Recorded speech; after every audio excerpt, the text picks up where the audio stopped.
of the show, and we're going to be talking about an unmade Star Wars movie from Who says this? Guillermo Del Toro.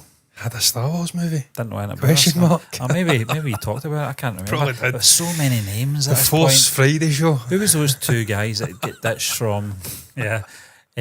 From Solo. You remember those two chaps? The two I do. Lord and Miller. Yeah. Chris Lord and Phil Miller. Phil Lord and Chris Miller. And then Ryan Johnson trilogy. And then you thank had God that gets scrapped. the Rogue Squadron. James Mangold. With Patty Jenkins. James Mangold. I'm pretty sure Guillermo was in the mix, and we probably can't remember. DB Beinoff and DB Wise and Beinoff. David Beinoff and DB Wise.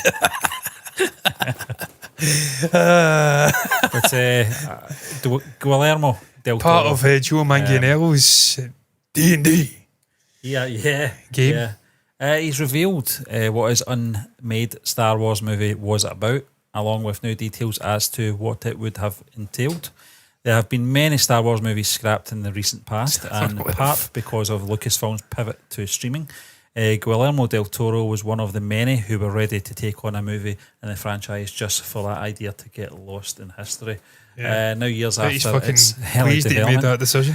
Details are emerging about the Star Wars movie that could have been, and speaking to Josh Horowitz, David Goyer discusses writing the Star Wars movie that Toro was set to direct. He shares that there was not only a cool script but also cool artwork to go with it, revealing just how far the idea made it through the process before it was ultimately scrapped.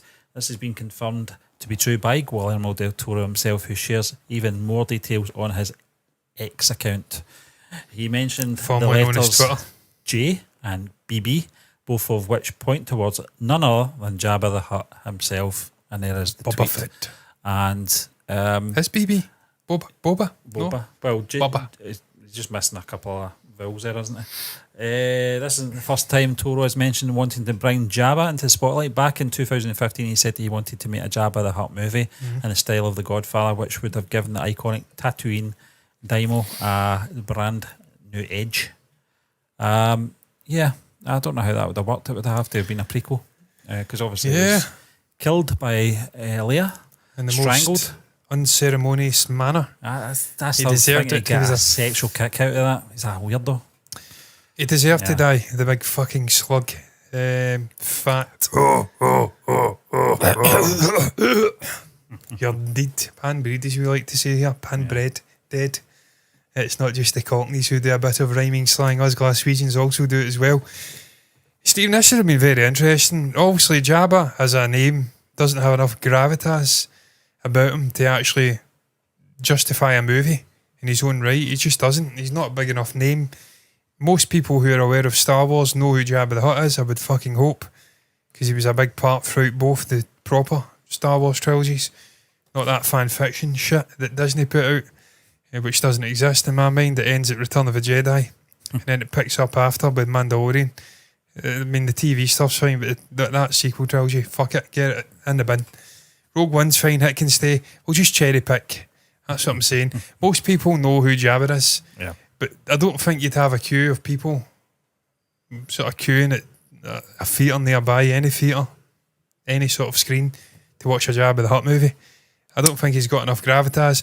But the actual concept of criminal underbelly, underworld, which we're now seeing explored to some extent in these TV shows, is an interesting concept. It's something I'd like to see, and that era does have a bit about it. That sort of prequel era, the rise of the Hutts, all of these nefarious characters, the infamous Bib Fortuna, Salacious B. Crumb, how did he get in cahoots with Jabba? How did they get this palace? There's just so much mythology, levels, lore. And there's something about that gritty underbelly of the Star Wars universe that's very attractive. All the bounty hunters, Bosk, Boba Fett, or Bubba Fett, as Tamura Morrison likes to call him. Tell you something, these nostrils used to bother me. They're uneven. Yeah, they are uneven. Really does my head I like that, Stephen, because that's something right out of your man. I always forget his fucking name, I don't know why. Your man that worked at ILM. Adam Savage. He loves this shit. He preaches about it. He does runs over models, sort of dirtying them and making them look battered and bruised and giving them character. no living thing on the earth is perfectly symmetrical.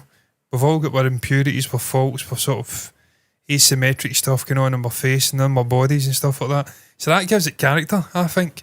Bit like Johnny Cash's nose in the sort of later days. Yeah, it just adds character. It gives you the sense that this could be a living, breathing thing. Yeah. As grotesque and horrific as that may seem. Yeah, I'm with you, John. I don't think it would have worked as a central character, but I think perhaps maybe as a sort of centre of this universe, Jabba the Hutt, the movie would have worked with him sort of puppeteering other characters, if you know what I mean. What do you think of The Godfather? Worked. Yeah, well, exactly. You know, how long was Don Corleone in The Godfather Well, movie? It was more about Sonny, yeah, Michael, all these other characters. He's sort of... It would just be there to make his presence felt, and that'd be enough. And I think that would have worked for this as well. I think the logistics as well, John. We've seen, I don't know what is Jabba. What's his species? Is it? I don't know. They speak Huttese, so I don't know what the species is. Is it Hutts? I don't know. Is that the name, the family name? Now, you know I don't know. But the point I'm trying to make, John, is obviously we saw relatives of his in the Book of Boba Fett. Is that what it is? That's the species in the Hutt species. A Bo-Omar monk. Yeah. The Hutts are gangsters, yeah. So every species that's a Hutt is a gangster. It's kind of generalising, mate. Yeah, it is, yeah. Yeah, but that's what I'm saying. That you had those two. Do you remember Steve, them? that's a great fucking shout, by the way. Do you remember when they speak Huttese? Do you remember there was a male and a female one? Am I allowed to say that? Yeah.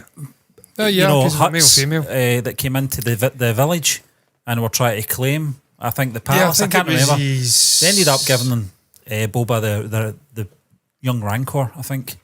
There was a few. There was a few. Yeah. But I just felt it was very CG, and I thought if you're going to, especially in 2015, the technology wasn't quite there. I don't think they would have been able to pull it off in a good way. No. It looked too, you know what I mean, it looked quite jarring. Steve, I just don't think, and I've said it time and time again with Star Wars, I just don't feel like Star Wars movies and Disney are a match made in heaven. I feel like to get the best out of this IP, this franchise moving forward, TV is the place for them to work their magic. They can release the content, and look, I know it'll be $10 million an episode, it's probably 60 episodes, it's $60 million, but if it doesn't pay off and it's not a huge hit, they can write off that $60 million. They've got enough people subscribing to the streaming service that they can afford to write it off and call it an expensive sort of mistake. Yeah. It's still 100 times better than a 150, 200, $250 million movie. A Jabba the Hutt movie is never going to be $250 million anyway. But it's Disney, it's Hollywood. Yeah. You know it'd creep up to $150 million. You cannot afford to write off $150 million. The promotion, you're talking $300 million. Yeah. It's a huge amount of money.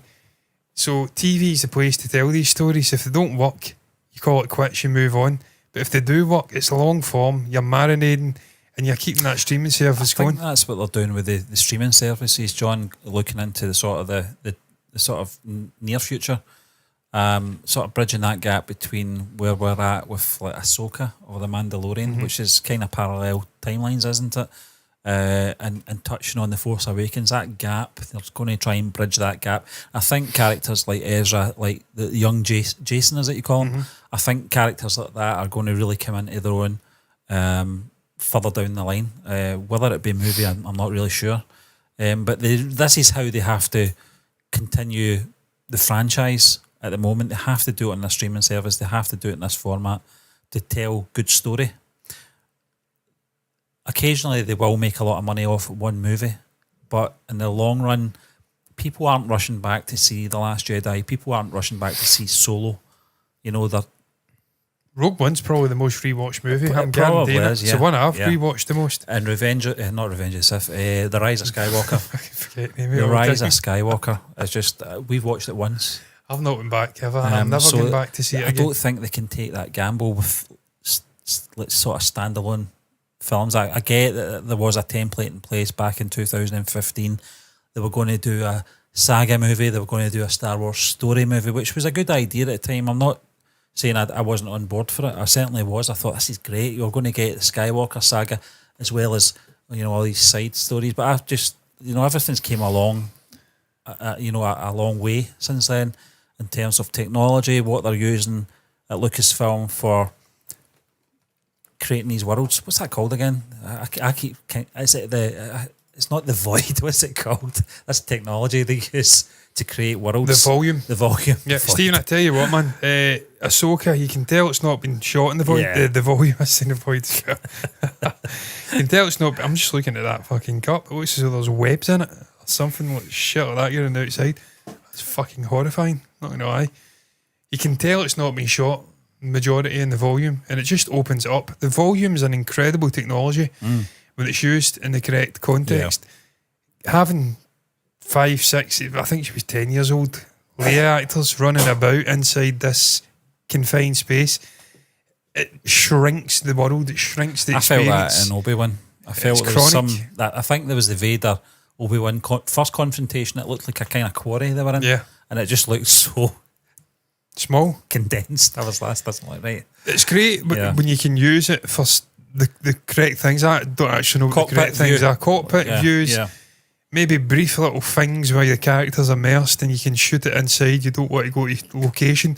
But if you're doing set pieces, chase sequences, fight sequences, you have to open it up and go to a real place. I presume they did that with Ahsoka. Yeah. But that episode where you've got them fighting, Sabine's fighting, I think, is it Sabine? I'm fucking tripping. That is Sabine, yeah. Sabine.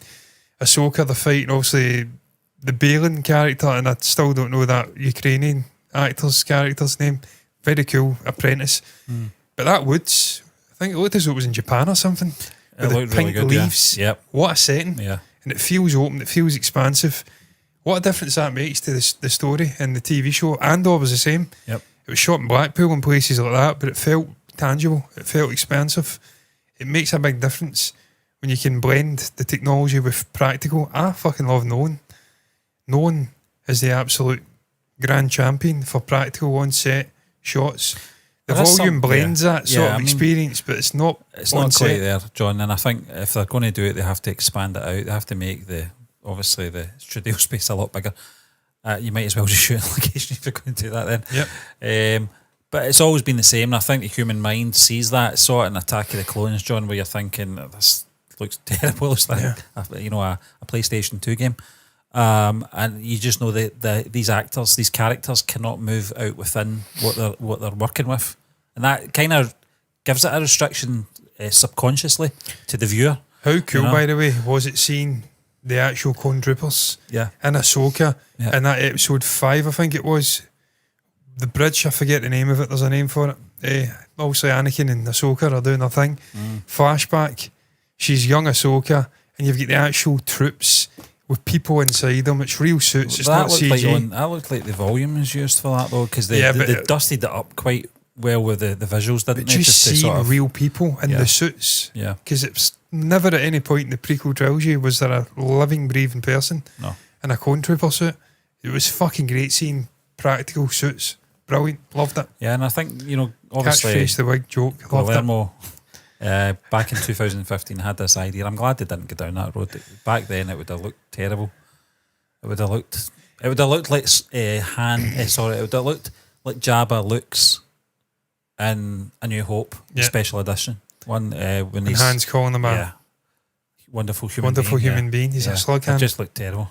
There's a fan edit of that, John. I don't know if you've seen it. Yeah. It's they've actually created a hologram for Jabba in that scene, so he's a hologram. Makes more sense because And it looks okay. It looks a lot better, but it's just a scene that shouldn't have been there. shouldn't have it's been there. They added and it in. That's going back to what you're saying about the character, John. I just don't think he's got enough in there for a No. story. And you saw in A New Hope, there was no need to put him back into that sort of scenario.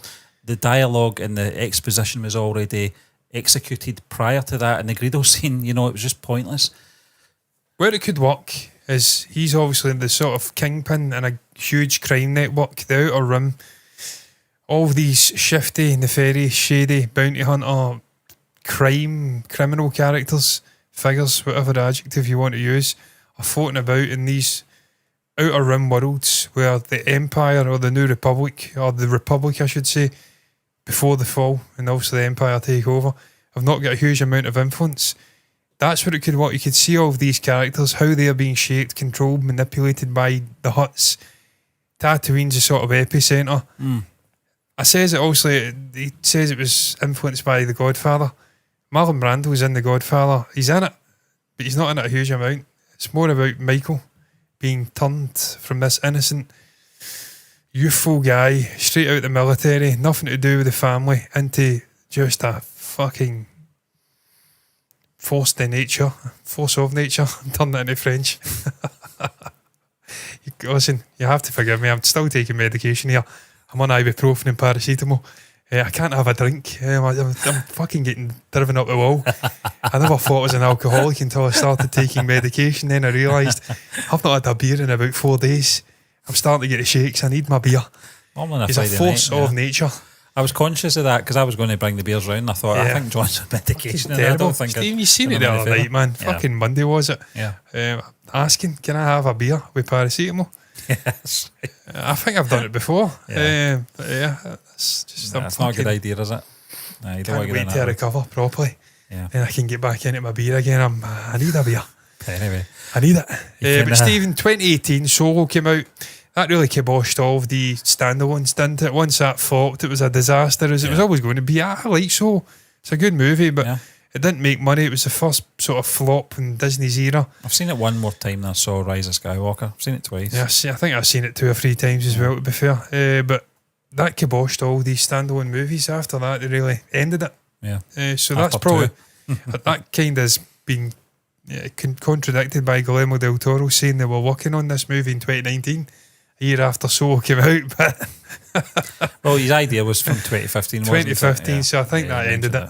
Any hopes? And now TV, if it's going to be told, that story, it will be told in a Disney Plus TV show. John, I think Book of Boba Fett has covered that, and I think we get the idea of the sort of iron fist that Jabba sort of ruled that area of Tatooine. Could see what though? Yeah. Could see Anakin. Let's see how many racist characters we can fit into the one TV or movie. Terrible.